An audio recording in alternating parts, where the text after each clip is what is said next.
If you were wondering what I was doing right then, I was recreating a real-life situation starring the coach for my basketball team.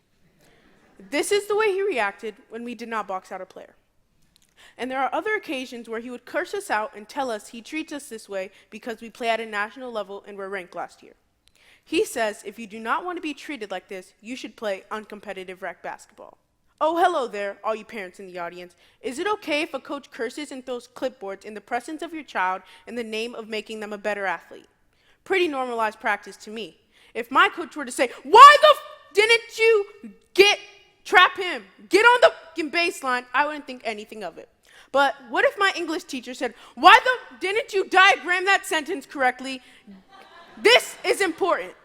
Wouldn't work so well, would it? What normalizes semi-violent gestures and profanity in middle school sports training and not in the classroom? What makes the same means of motivating not okay in the classroom? Isn't the way you read and write going to be more successful for you in life than your basketball skills? Why is it that parents complain more when their child comes home saying that their English teacher is pushing them too hard, but not their coach? So, is it that we let coaches behave this way because what they teach is more important than what an English teacher teaches? Or is it? Corey Jarvis, a coach at a high school in Atlanta, Georgia, stole $10,000 from the school. One parent said, much ado, 10 grand missing. A coach is a leader of young men, not an accountant.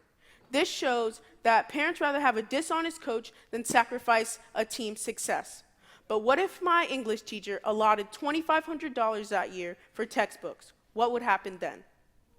This mean-spiritedness and profanity seems to happen more in boys' sports than in girls' sports. I got a front row seat to this last year when we scrimmaged our girls' team. Every time they would score, our coach would yell at us and make sure we knew exactly what we did wrong. But every time we would score, their coach would encourage them and uplift them to do better. Finally, let's just say for a second, sports are more important than academics. Are we then suggesting to convey a super important lesson, we should do it by cursing, breaking, and screaming?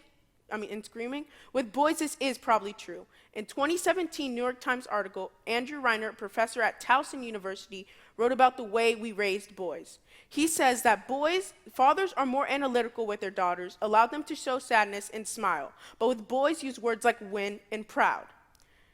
He says boys seem to shame each other for showing interest in his English class, not nonfiction, but literary fiction and poetry. Boys have been taught that this is soft and weak.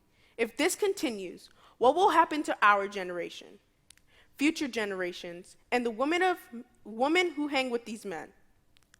I think I might ask my coach to put his clipboard down and visit my English class. Thank you.